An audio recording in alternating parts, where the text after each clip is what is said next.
This is Mohammad Safwan. दोस्तों कैसे हैं आप लोग। दोस्तों आज की वीडियो में मैं आपसे बात करूंगा बॉडी टाइप्स के बारे में, कितनी बॉडी टाइप्स होती हैं और इनका मतलब क्या है। और सबसे पहले मैं आपसे एक बात करता हूं कि हम लोग सर्च कर रहे होते हैं यूट्यूब पे कि मसल बिल्डिंग के लिए हमने कौन सा वर्कआउट रखना है और कौन सी हमने डाइट लेनी है। फैट लॉस के लिए हम सर्च कर रहे होते हैं, वीडियोज़ देख रहे होते हैं, लेकिन हमें ये नहीं पता कि हमारी बॉडी टाइप क्या है। हम अपनी बॉडी टाइप के हिसाब से नहीं देखते, हम लोग सिर्फ सर्च कर रहे होते हैं कि मसल बिल्डिंग प्रोग्राम हमें कोई मिल जाए, डाइट या वर्कआउट का मिल जाए।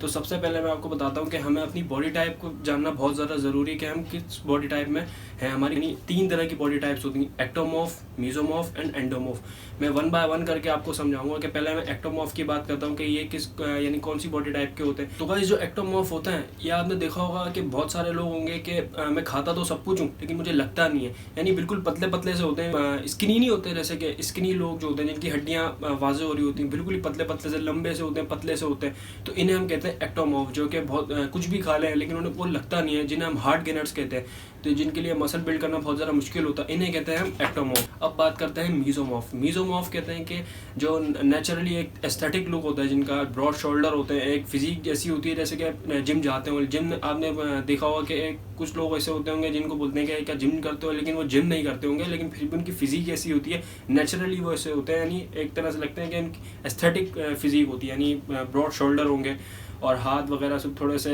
मस्कुलर दिखते होंगे, तो उन्हें हम कहते हैं मेसोमॉर्फ। उनके लिए कहते हैं अगर मेसोमॉर्फ कैटेगरी है वो मसल बिल्डिंग के लिए बहुत ज़्यादा बेस्ट है, सबसे बेस्ट जो है मेसोमॉर्फ कैटेगरी है।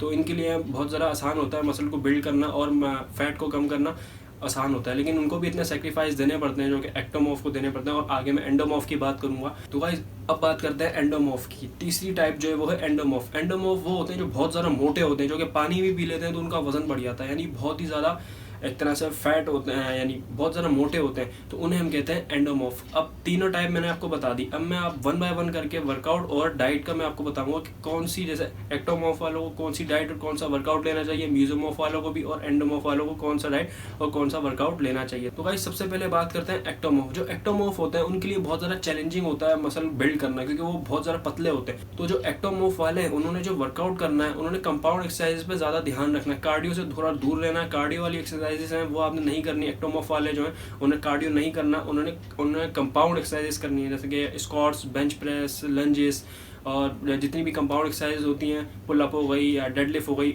वो आपने करनी है। उससे क्या है, आपको टेस्टोस्टेरोन लेवल बूस्ट होगा और बहुत सारे फायदे होते हैं मसल बिल्डिंग के लिए। कंपाउंड एक्सरसाइज बेस्ट मानी जाती है, तो आपने कंपाउंड एक्सरसाइज पे रहना है, मसल बिल्डिंग की तरफ आना है। और जो डाइट आपने लेनी है वो ऐसे लेनी है कि आपने कार्बोहाइड्रेट सबसे ज़्यादा लेने। आपने 50% कार्बोहाइड्रेट, यानी 50% आपने कार्ब्स ले लिए, कार्बोहाइड्रेट ले लिए, और आपने 30% आपने प्रोटीन लिया और 20% आपने फैट लिया। तो इस तरह से आपने डाइट लेनी है। तो भाई सब बात करते हैं जो मेसोमॉर्फ है। मेसोमॉर्फ वालों के लिए जो मैं वर्कआउट बताऊंगा वो ये है कि आपने हफ्ते में अगर 6 दिन आप जिम जाते हैं तो आपने 3 दिन लो इंटेंसिटी पे काम करना है और 3 दिन आपने हाई इंटेंसिटी पे वर्कआउट करना है। मसल बिल्डिंग पे ध्यान देना है, हाइपरट्रॉफी मसल बिल्डिंग पे आपने ध्यान देना है, स्ट्रेंथ ट्रेनिंग पे भी ध्यान देना है। इस तरह से आपने वर्कआउट करना है। और जो मेसोमॉर्फ वालों ने डाइट लेनी है वो प्रोटीन और कार्बोहाइड्रेट बराबर लेना है और फैट जो है वो आपने थोड़ा कम कर लेना है। 20-25% आपने फैट लेना है, बाकी 40% अगर प्रोटीन लेना है, आप 40% आप कार्ब्स लें और 20% या 25% आप प्रोटीन ले सकते हैं। ये मेसोमॉर्फ वालों के लिए है कि ये वो ये डाइट कंज्यूम कर सकते हैं, यानी आप खुद देखें कि आपको कौन सी चीज़ खाने से कितनी कैलोरीज मिल रही है, कितना प्रोटीन मिल रहा है, कितने कार्ब्स मिल रहे हैं। इस तरह आप अपनी डाइट मेंटेन रख सकते हैं। अब बात करते हैं लास्ट एंडोमॉर्फ, जो कि बहुत ज़्यादा मोटे होते हैं। उनके लिए कैलोरी डेफिसिट में रहना बहुत ज़्यादा ज़रूरी है। वो कार्डियो एक्सरसाइज पे बहुत ज़्यादा ध्यान दें। अपनी कार्डियो एक्सरसाइज जैसे कि मसल बिल्ड भी करें, मसल बिल्ड की एक्सरसाइजेस करें, लेकिन आपने सबसे ज़्यादा ध्यान देना है कार्डियो एक्सरसाइज पे करना है आपने। जैसे कि अगर आप 1 घंटा वर्कआउट कर रहे हैं तो उसमें से आपने मसल बिल्डिंग कर ली, उसके बाद आखिर के 20-25 मिनट आपने निकाल के आपने कार्डियो करना है। अब आप उसमें साइकिल चला सकते हैं, इलेप्टिकल कर सकते हैं या रनिंग कर सकते हैं, स्विमिंग, कोई सी भी जैसे कार्डियो एक्सरसाइज होती है आपने वो करना है, लेकिन लो इंटेंसिटी में नहीं करना। आपने नॉर्मल जो सही एक तरह, बहुत ज़्यादा भी नहीं करना, लेकिन सही नॉर्मल इंटेंसिटी पे आपने कार्डियो करना है। तो ये एंडोमॉर्फ वालों के लिए। और आपने जो कैलोरी लेनी है, कैलोरी डेफिसिट में रहना है, कैलोरी सरप्लस में नहीं रहना, यानी जितनी आपको नीड है कैलोरी की उससे कम खाना है। तो ये आप लोगों ने एंडोमॉर्फ वालों के लिए, एंडोमॉर्फ वालों ने ये वर्कआउट और ये डाइट लेनी है। तो गाइस ये थी आज की वीडियो, आपको पता चल गया होगा इन तीनों टाइप्स के बारे में। तो आपका जो भी गोल है आप अपने हिसाब से आप देखें कि आप एक्टोमॉर्फ है, मेसोमॉर्फ है, एंडोमॉर्फ है, उस हिसाब से आप अपनी डाइट और वर्कआउट शेड्यूल अपना बनाएं, उसके साथ आप ट्रांसफॉर्म करें तो आपको 3 महीने में बहुत अच्छा रिजल्ट मिल सकता है। मैं मिलूंगा आपसे नेक्स्ट वीडियो में। Until next time, this is me, Mohammad Safwan, signing off.